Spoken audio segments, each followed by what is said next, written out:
nandito naman tayo sa second model unit ng ating Capitol Park Homes. Meron po tayong 4 na model unit. Yung isa kanina bungalow type. And then ngayon naman po yung pupuntahan natin ay yung single detached unit. Ayan. So ayan guys. So tingnan po natin. Silipin po natin ito. So ito po yung nagre-range ng 5.5 million.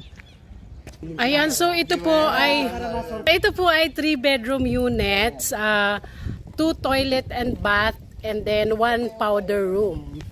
Ayan. So meron po itong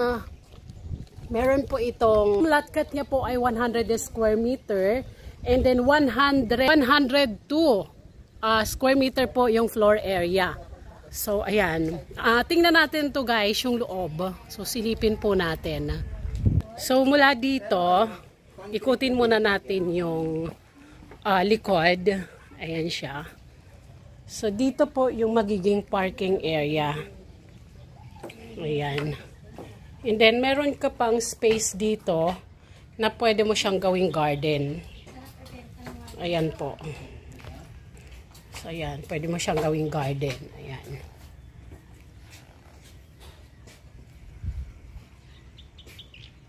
And then dito naman, puntahan natin yung kabilang side. Ayan. So, meron pa rin siyang space na lote. Mga nasa siguro ko 1.5 meters yung lapad.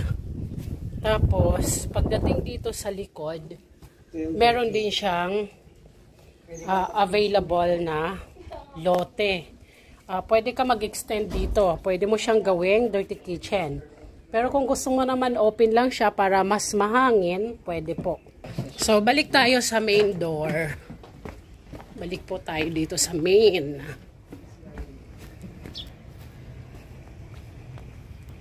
So, ayan. So, ganyan siya. Ang ganda, oh. So, pasok tayo. Ayan. Wow, amoy pintura pa. So, dito, dining area. Hindi, nandito po yung sala area. Ayan. Tapos, nandito po yung kitchen area. Ayan. And then, meron pong powder room dito sa ground floor. And then, meron siyang isang bedroom dito sa ground floor. Ayan, ito pong model unit natin ay ang pangalan niya ay Mondrift Manor.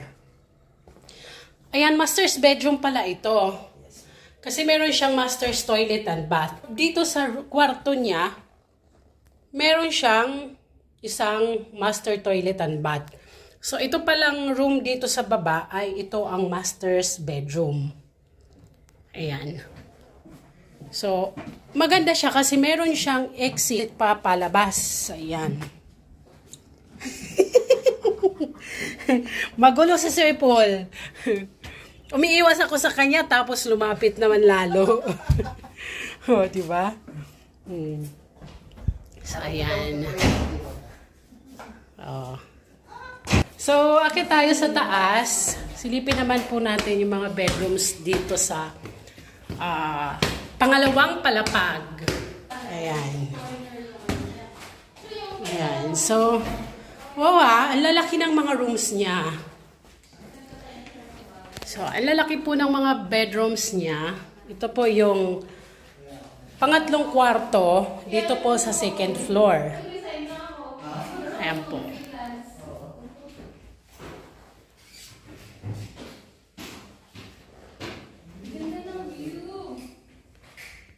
And then punta po tayo sa kabila. Ayan, meron siyang isang room dito.